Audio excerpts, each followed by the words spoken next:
Good evening, sleepy traveler. You are very welcome. You are very welcome. Make yourself comfortable where you are now. You can adjust the pillow. Cover yourself a little more. Close your eyes if you want. This is a safe, calm space, made to slow down. Before we start our journey, I invite you, if it makes sense to you, to subscribe to the channel. That way you won't miss the next trip in time, the next routine, the next culture that we will live together. And remember something important. It is completely normal to fall asleep while watching this video. You do not need to fight against sleep. If it comes, let it come. The story continues even when you rest. Now, slowly, allow your mind to drift away from the present. You begin to travel to medieval Europe. You do not observe from the outside. You live. It is night. The sky is dark without artificial lights, only the distant glow of the stars and sometimes the moon gently illuminating the village. You are lying inside a small wooden and stone house.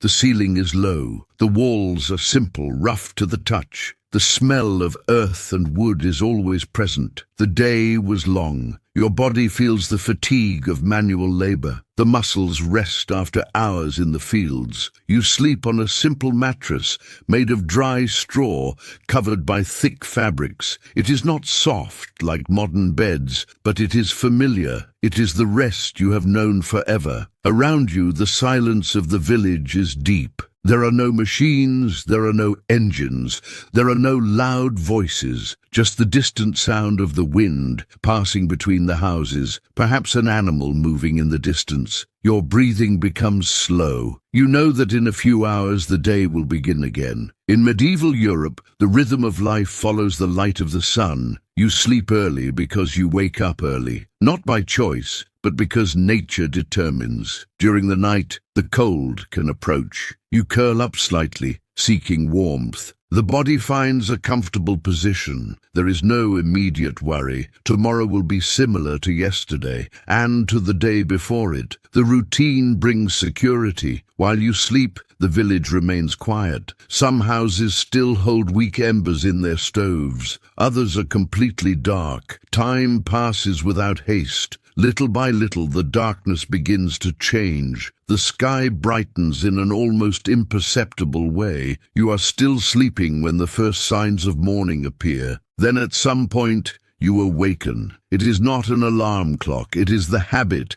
It is the body that recognizes the arrival of the day. You slowly open your eyes. The weak morning light enters through a small opening in the wall. The air is fresh. For a moment, you remain still, breathing, feeling the weight of your own body. Then you begin to move. You sit up slowly. The floor is cold under your bare feet. This wakes you up for good. Around, everything is simple. Few objects. Nothing is superfluous. You wear your work clothes. Thick fabrics, worn, patched sometimes. Each piece has a story. Each seam was made to last. There is no mirror. You do not observe yourself. You just prepare yourself. Outside, the village awakens little by little. You hear light footsteps, doors creaking, the distant sound of someone speaking softly. Upon leaving the house, the morning air envelops you. It is cold, clean, filled with the smell of damp earth. The sky is now in light tones. The sun has not yet fully appeared, but its presence is already felt. You look around. Houses similar to yours line the dirt paths. Some have small enclosures. Others hold tools leaning against the walls. The village is small. Everyone knows each other. You recognize the faces, even without exchanging words. The morning routine always begins the same way. Before going to the fields, there are tasks to be completed. Animals need to be cared for. Tools must be prepared. You walk to the small space where the animals spend the night. Perhaps a cow, some chickens, who knows, a pig. They also wake up with the day. You move calmly. There is no rush, but there is consistency. Each gesture is known. You have done this hundreds of times. As you feed the animals, the sun finally begins to rise on the horizon. The golden light touches the village gently. The day officially officially begins. You feel your body warming up gradually. The muscles awaken along with you. After taking care of the animals, you return to the house for a moment, perhaps to grab a tool, perhaps to share a simple meal with those who live with you. The breakfast is modest, dark bread, hard, made from simple grains, perhaps a little cheese, perhaps just water. There is no excess, but there is enough to go on. You eat slowly, not by conscious choice, but because that is the rhythm of life here. After that, it is time to head to the fields. You take your tools. They are heavy, worn from use, but reliable. The path to the field is familiar. You have traveled this route since childhood. As you walk, you feel the ground beneath your feet. The earth, sometimes dry, sometimes soft because of the dew. Other peasants follow similar paths. Some walk beside you for a stretch, others walk in silence. There is no need for many words. The work speaks for itself. Upon arriving at the field, the space opens up before you. The cultivated land stretches as far as the eye can see. Plantations organized in irregular lines. Here, you spend a large part of your life. You stop for a moment, breathe deeply, observe the sky, now clearer, and then you begin to work. Your movements are firm, repetitive. You know the rhythm necessary to not exhaust yourself too early. The sun rises slowly as you work. Time passes differently here. It is not measured by clocks, but by the position of the sun and the fatigue of the body. You focus on the task at hand. Nothing else is necessary. And so, the day follows its course. The work in the field continues steadily as the morning advances. You move attentively, using your body economically, because you know the day will still be long. Each gesture is the result of years of practice, learned by observing the elders and repeating the same movements from an early age. The land demands respect. You feel its texture in your hands. Notice when it is drier or wetter. Understand when it is ready to receive seeds or when it needs to be turned over once more. There are no books or written instructions for this. Knowledge passes from generation to generation, always in a practical way, always in direct contact with the soil. The sun rises slowly in the sky. The sun rises slowly in the sky and begins to warm your back. The cold of the dawn is already behind. Now the body finds a balance between effort and endurance. You breathe regularly, not thinking much about it, just following the rhythm that the work imposes. Around you, other peasants work in silence or exchange a few words. Sometimes someone comments on the weather, on the upcoming harvest, or on some recent difficulty. Nothing is said in an urgent tone. Life here is not organized by haste, but by continuity. You know that the land you cultivate does not exactly belong to you. In many cases, it is part of the lands of a feudal lord, and a portion of what is produced will be delivered as payment. Still, this field is familiar. You know every stretch, every irregularity of the terrain, every point where the harvest tends to be better. The sound of tools cutting the earth mixes with the distant song of birds. There is no constant noise, just natural sounds that arise and disappear. The wind passes occasionally, bringing the smell of the crops and the surrounding vegetation. As time passes, the body begins to feel the effort more clearly. The arms weigh a little more. The back asks for small adjustments in posture. You do this almost without noticing, changing the position of your feet, stretching your shoulders for a few seconds before resuming work. The morning advances without you needing to count the hours. You perceive time by the sunlight, which now illuminates the field more directly. The shadows shorten, and the heat becomes more present, although still comfortable. At a certain moment, the work slows down slightly. It is not a long break, but a natural interval. You straighten up, Observe what has already been done and mentally calculate what is still left. This type of assessment is part of the routine, even if you do not think of it as a formal calculation. Perhaps you bring your hand to your face to wipe the sweat. Perhaps you drink a little water that you brought with you. The water is not cold, but refreshes enough. You drink in moderation, knowing that you need it to last until the next return to the village. The field remains there, silent and patient. The earth does not demand haste. It responds better to constancy. You resume work at the same pace as before. The body is already warmed up. The movements flow more easily. There is a kind of calm concentration in this moment, where the mind does not cling to distant thoughts. You are present only in what you do. In the distance, you notice the movement of someone leading animals or transporting something in a simple cart. The village remains active, each person fulfilling their own part in maintaining collective life. As the sun approaches the highest point in the sky, you know that the moment for the midday meal is approaching. It is not a long or elaborate lunch, but a necessary break to regain strength. Before that, you complete another section of the work. Each small part completed brings a discrete sense of continuity, not exactly of satisfaction, but of order. Things are proceeding as they should. Finally, the moment arrives to interrupt work for a more defined time. You clean your hands as much as possible, organize the tools to pick them up later, and prepare to return to the village or sit in the shade, depending on the distance and the organization of the day. The sun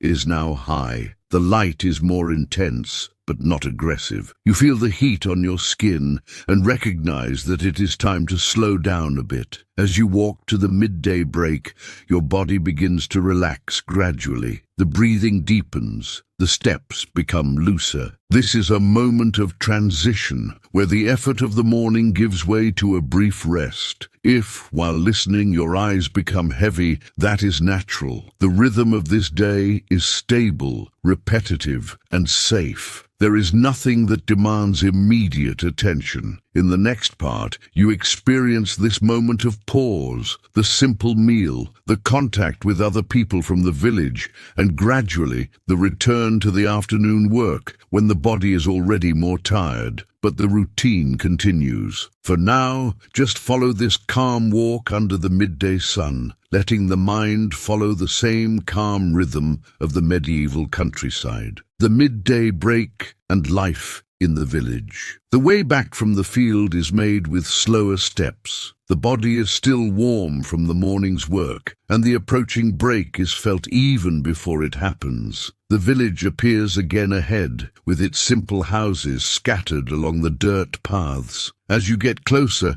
you notice small signs of activity. Some people are sitting outside, enjoying the higher sun. Others are taking care of household tasks, sweeping the floor, fixing objects, or organizing food. The pace is calm, without urgency. You continue to the place where you usually have the midday meal. Sometimes it is inside the house itself, sometimes in the shade of an outside wall, depending on the weather and the work that still needs to be done. Today, the light is strong, and the shade offers relief. The meal is simple and familiar. A piece of dark bread, perhaps hardened by time, accompanied by cheese or some food stored from the previous harvest. There is no variety, but there is regularity. The body recognizes these flavors as part of the routine. You eat without haste. There is no reason to rush. This moment exists to regain strength, not to impress or satisfy desires. Each bite fulfills its function. While you eat,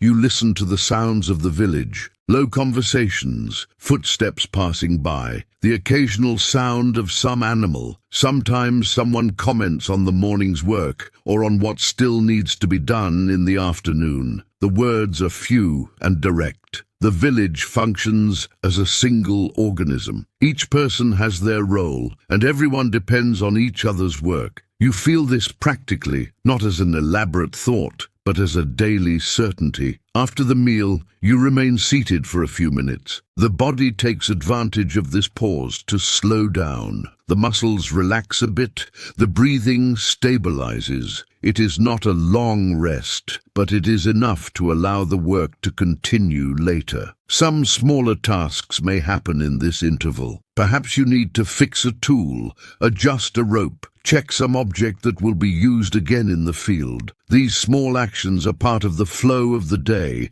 and prevent problems later. You observe the hands while working on these details. They are marked by constant effort, by the earth, by the sun. They are hands that produce, that sustain, that rarely stay still for long. The sun begins to slowly change position. You notice this by the direction of the light and by the shadows that stretch a little more. This is the sign that the break is coming to an end. The afternoon approaches, and with it the return to work. You get up, organize what was used during the meal, and prepare to go out again. The body feels the accumulated fatigue, but also recognizes that there is still enough energy to continue. The way back to the field is the same as in the morning, but the feeling is different. The heat is now more intense, and the steps are more conscious. You adjust the pace so as not to wear yourself out beyond what is necessary. Upon arriving again at the cultivated land, you resume work carefully. The movements are a little slower, more calculated. Each gesture needs to be efficient. The afternoon is usually dedicated to the continuation of what was started in the morning. There are no major changes. The goal is to advance a little more, keep the field in order, ensure that the work of the day is sufficient. The sun remains high, but it is no longer rising. It begins, almost imperceptibly, its descent. You do not think about this abstractly. You just feel that time is moving forward. The sound of the tools fills the space again. The field remains silent and open. The wind appears from time to time, bringing some relief. You work knowing that the day is not infinite. This awareness shapes the pace, avoids excesses. It is not necessary to finish everything today. The work continues tomorrow. With the passing of the afternoon, the body asks for more attention. You change position more frequently. Stretch your back for a few seconds before resuming. Small pauses happen naturally, without completely interrupting the activity. In the distance, you notice other peasants doing the same, each at their own pace, but all following the same cycle imposed by the daylight. The afternoon advances steadily and predictably. In the next part, you follow the end of work in the fields, the definitive return to the village, and the beginning of dusk when the light changes, tasks transform, and the day begins, little by little, to come to an end. For now, the work continues, firm and silent, under the medieval afternoon sun. The afternoon advances steadily, and the work in the field begins to lose intensity, not because the task is completely finished, but because the body has already given what it could at that pace. You notice this in the arms, which respond with a little more slowness, and in the legs, which ask for firmer and more conscious steps. The sun is no longer so high. The light gradually changes, becoming softer, more slanted. The shadows stretch over the cultivated land, marking the advance of the day better than any measuring instrument. You observe what has been done since the morning. The field is not perfect, but it is cared for enough for this day. There is a silent understanding that the work never completely ends. It simply continues day after day, following the cycle of the seasons. Little by little, you begin to organize the closing of activities. The tools are cleaned as best as possible, lightly tapped to remove the excess soil, placed together to facilitate transport. Each object has its place, learned more by habit than by rule. Other peasants do the same. The collective movement indicates that the workday is coming to an end. There is no single signal, just a natural agreement guided by the light and the shared fatigue. You start the way back to the village, carrying your tools. The weight feels heavier now, not because it has changed, but because the body is more tired. Still, the path is familiar and does not require mental effort. As you walk, you feel the air change. The afternoon heat begins to give way, and a cooler breeze arises more frequently. The smell of the sun-warmed earth mixes with that of the surrounding vegetation. As you approach the village, the sounds become more present. Voices are more audible, animals being gathered, doors opening and closing. The evening is a moment of reorganization in which everyone prepares for the night that will come. You pass by other people returning from their own tasks. Brief exchanges of words happen, sometimes just a nod. There is no need for long conversations. Everyone recognizes the same tiredness,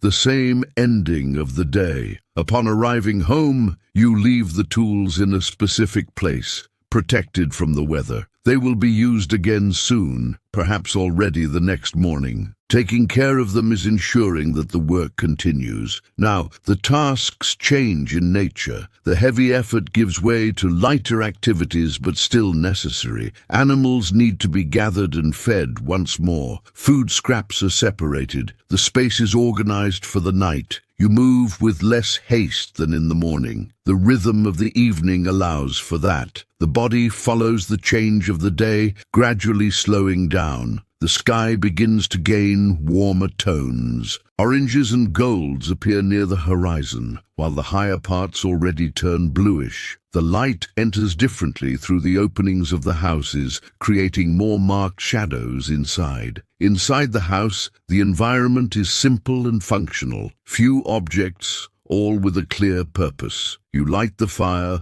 or keep the embers alive, preparing the space for the evening meal. The evening food is similar to that of midday, perhaps a little more substantial if something is available. Thin soups, bread, vegetables, or cooked grains. Nothing is wasted. Every resource is valued. While the food is being prepared, you remain attentive to the fire. It needs to be controlled carefully. Too strong, it quickly consumes what is there. Too weak, it does not fulfill its function. The smell of the food spreads slowly. It is a clear sign that the day is really coming to an end. The body responds to this, relaxing even more. When the meal is ready, you sit down to eat. The environment is silent or filled with low conversations. There are no great stories or extraordinary events. Life goes on simply. You eat steadily, without hurry. The evening meal is not just to nourish, but to mark the transition between work and rest. It is a moment recognized by all,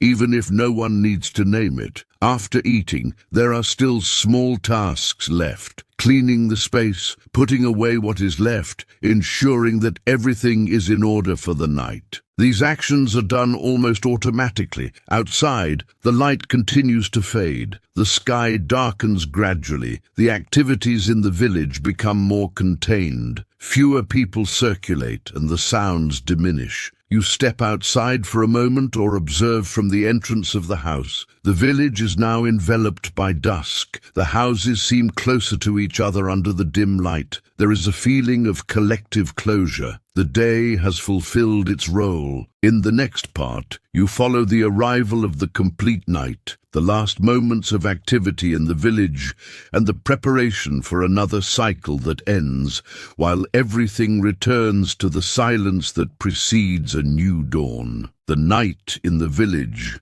and the closing of the day. The night gradually establishes itself over the village. The light of the sky diminishes until only dark tones remain, and the last colors of dusk disappear on the horizon. The movement between the houses becomes rare, and those who are still outside hurry to finish what is left. Inside the houses, Fire gains importance. Inside the houses, the fire gains importance. It illuminates the spaces irregularly, projecting shadows on the wooden and stone walls. You approach the embers to feel the heat, especially now that the air begins to cool again. The day has left marks on the body. The muscles are tired, the hands carry the weight of the work, and the feet feel the ground traveled since dawn. Still, there is a sense of continuity, of duty, fulfilled within what was possible. You sit for a moment, resting your body on a simple bench or on a surface near the fire. The heat helps to relieve the accumulated tension. The breathing remains calm, following the slower rhythm of the night. Some conversations happen in a low tone. They are simple exchanges, comments about the day, about the weather, or about future tasks. Nothing is prolonged too much. The night does not invite long activities. The animals are already gathered. The silence around the village is interrupted only by occasional sounds, like the crackling of burning wood or some distant movement. These sounds are part of the environment and do not demand attention. You observe the space around you. Each object has a clear function. There are no excesses. What is there was built, acquired, or maintained because it was necessary. This simplicity organizes daily life and reduces choices to a few possibilities. As the night progresses, activities decrease even more. The fire is kept just enough to ensure warmth and light. Saving resources is part of the routine, and this is done automatically. You prepare to end the day. The clothes worn during work are set aside. They will be used again, perhaps already the next morning. Nothing is discarded without reason. The space where you sleep is simple but familiar. The straw is organized. The fabrics are available to cover the body. You adjust what is necessary to be comfortable within what is possible. Before lying down, you remain a few moments in silence. The day was long but predictable. It followed the expected rhythm without major changes. This predictability brings stability. Outside, the village is almost completely quiet. Most of the houses have already turned off their lights. The dark sky covers everything uniformly. You lie down. The body finds support. The feeling of weight is immediate, a result of the accumulated effort. There are no more tasks to fulfill now. The medieval night is deep. Without artificial light, it envelops everything. Time begins to move slowly and indistinctly again. The day ends like this, without major events, just with the tranquil repetition of a cycle that renews itself with each dawn. From now on, you follow the last hours of the night and the silent transition that precedes a new day, maintaining the same constant rhythm of life in the village. The night advances silently over the village. Inside the houses, there is almost no movement. The fire has already been reduced to weak embers, sufficient only to keep a little warmth until the coldest part of the early morning passes. The air becomes colder as the hours go by. Even inside the house, the change is noticeable. You adjust your body position, trying to conserve heat, wrapped in the simple fabrics that are part of the night's rest. Outside, the village remains shrouded in darkness. There is no constant lighting. Only occasionally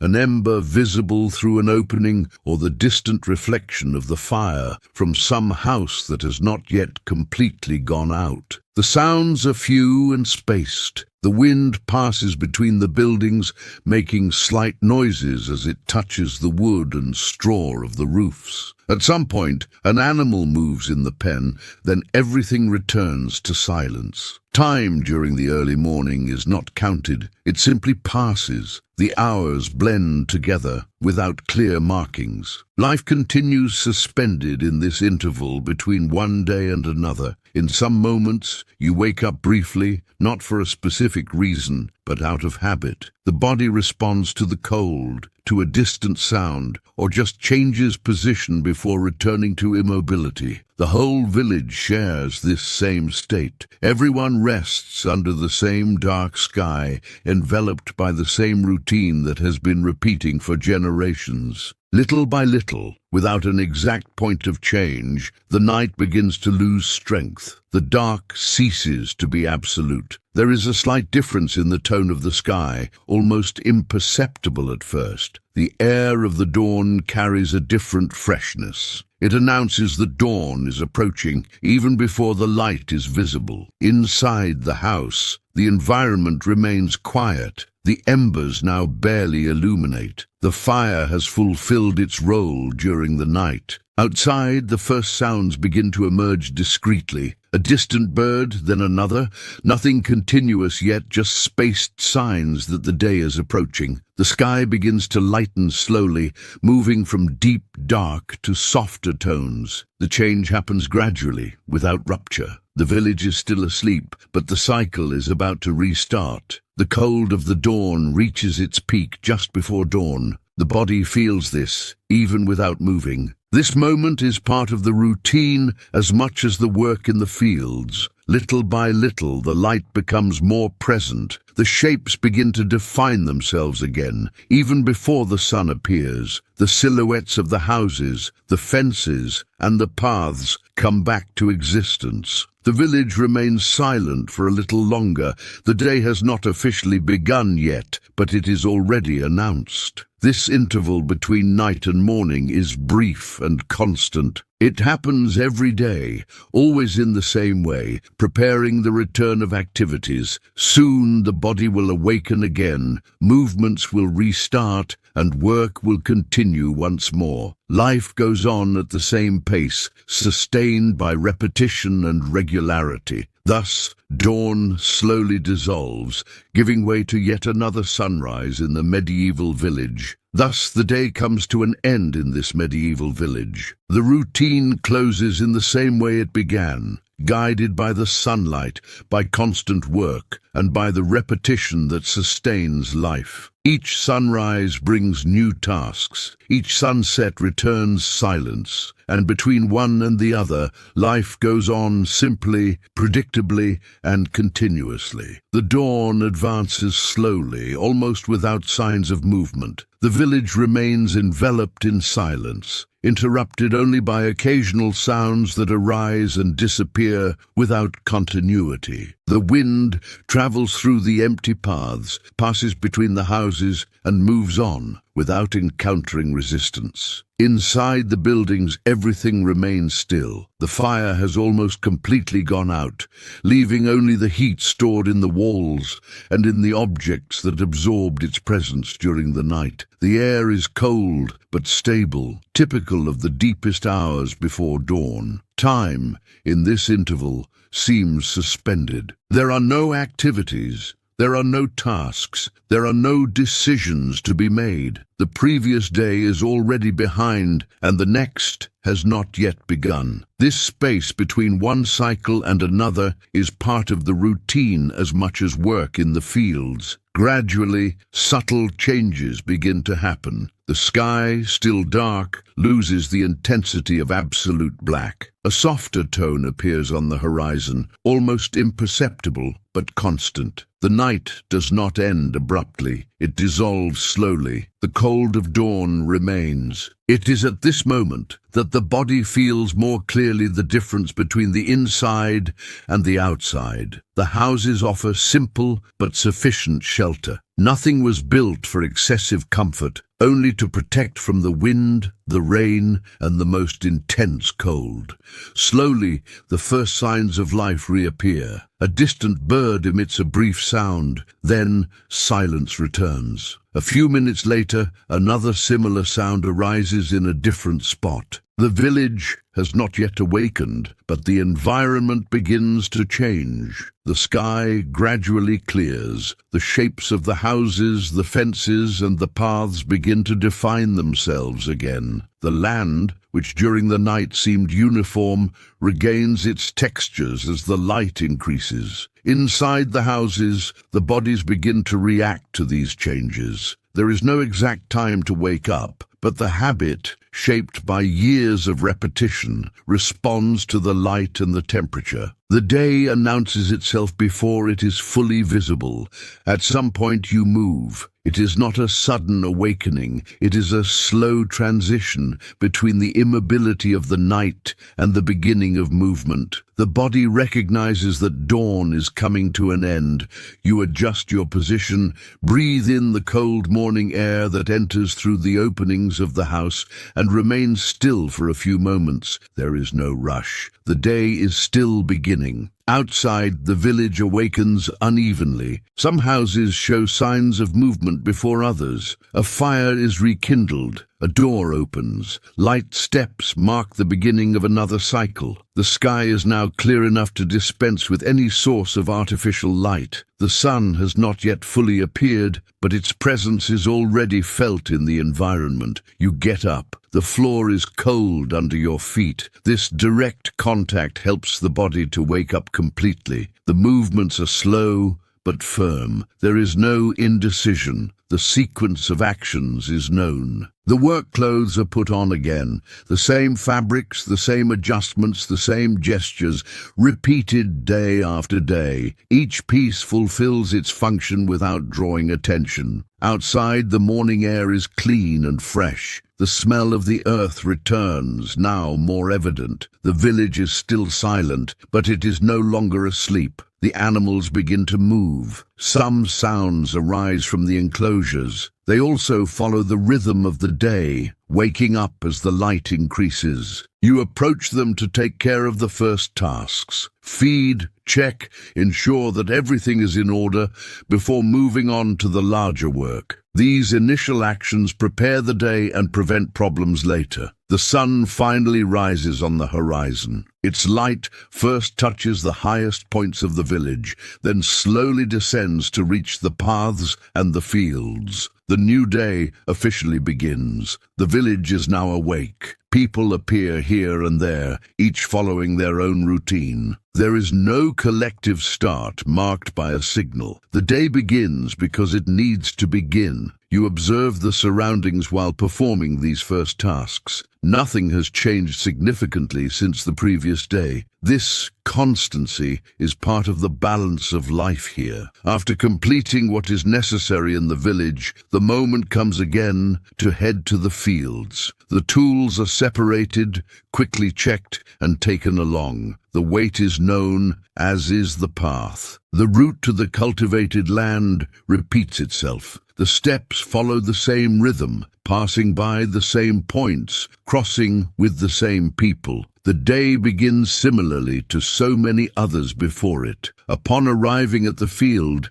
you position yourself to start the work once again. The land is there, waiting for the constant care that makes production possible. The body is still relatively rested. The movements flow more easily than at the end of the previous day. The work begins with a steady rhythm, without haste, but without unnecessary interruptions. The sun rises little by little. The morning advances. The cycle repeats. There is no sense of closure or definitive beginning. There is only continuity. Today's work adds to yesterday's and prepares for tomorrow's. Life goes on like this, sustained by repetition, by adaptation to the seasons, and by the direct relationship with the land. Each day is similar, but never exactly the same. And as the sun continues its ascent, the field returns to occupy the center of the day, as it always has. The morning advances steadily, without abrupt changes. The sun is already above the horizon and begins to warm the earth more intensely. The light spreads across the field, revealing details that were still hidden in the early hours of the day. You move with confidence, resuming the work started earlier. The earth responds according to the care received. Where it was well prepared, it yields more easily. Where it needs extra attention, it demands more strength and patience. The body finds a rhythm again. The breath adjusts to the effort. The movements follow a constant cadence learned over the years. There is no need to think about each gesture. They happen almost automatically. Around, the field gradually comes to life. The singing of the birds becomes more frequent. Insects circle close to the crops. The wind appears at irregular intervals, bringing with it the smell of the vegetation warmed by the sun. Other farmers follow their own tasks, scattered across the field. Some work closer, others farther away. Their presence is perceived more by movement than by sound. The silence continues to be the foundation of the environment. You bend down, stand up, adjust your posture. Small pauses happen without interrupting the flow of work. They are brief moments, used to catch your breath and maintain efficiency throughout the day. The sun rises gradually. The light is now more direct. The heat begins to be felt more clearly on the back and arms. You respond to this by adjusting the pace, avoiding excessive energy expenditure early on. The field does not demand haste. It responds better to regularity. You know that overexerting now compromises the rest of the day. Therefore, each movement is calculated, even if unconsciously. At times, you observe the surroundings, the lines of the planting, the areas already worked, the points that still need attention. This observation is part of the process. It guides the next actions without the need for formal planning. From afar, the village remains visible. The houses seem small from a distance, grouped irregularly. The light smoke that rises from some of them indicates that the day is already in full swing. Time passes continuously. There are no clear markings between one moment and another. The morning simply follows its course. You feel the weight of the tool in your hands. It is an extension of the body, shaped by constant use. It is not perfect, but it is reliable. Each mark on it tells a bit of the story of the work done over the years. The sound of metal or wood hitting the ground repeats. It is a dry, firm, predictable sound. It accompanies the rhythm of the morning, creating a kind of sonic constancy in the open field. At certain moments, you notice the approach of other people. Sometimes they exchange a few words, sometimes just a quick glance. There is no need for long interactions. Everyone knows what needs to be done. The sun continues its ascent. The morning is already approaching its most advanced point. The heat intensifies, but it is still bearable. You take advantage of the moments when the wind passes to relieve the thermal sensation a bit. The work progresses. Small areas are completed. Others are set aside for later. Nothing needs to be finished all at once. The field accepts gradual progress. You take a brief pause to drink water. The container is simple. The water is at room temperature, but it serves its purpose. You drink in moderation and return to work. The morning continues without significant interruptions. There are no extraordinary events, just the constant repetition of actions that keep life possible in that place. As time passes, the body begins to feel the accumulated effort again, although still far from the fatigue of the afternoon. You recognize these signs and respond to them with small adjustments. The field remains open and silent. The sky is clear or slightly marked by distant clouds. Nothing indicates immediate changes in the weather. The general feeling is one of continuity. The day presents no surprises. It follows the expected pattern, sustained by the direct relationship between human labor and the land. You continue working as the morning approaches noon. The light is stronger, the shadows shorter. The field presents itself in full, without mysteries. This period of the morning is dedicated to advancing as much as possible before the break. Each action now contributes to easing the work of the following hours. Thus time goes on, stable and predictable, as the sun moves across the sky, and the work in the field continues without haste, but without interruption. Thank you for accompanying this journey through time. I hope this experience has brought tranquility and allowed you to slow down. Good night, sleep well, traveler.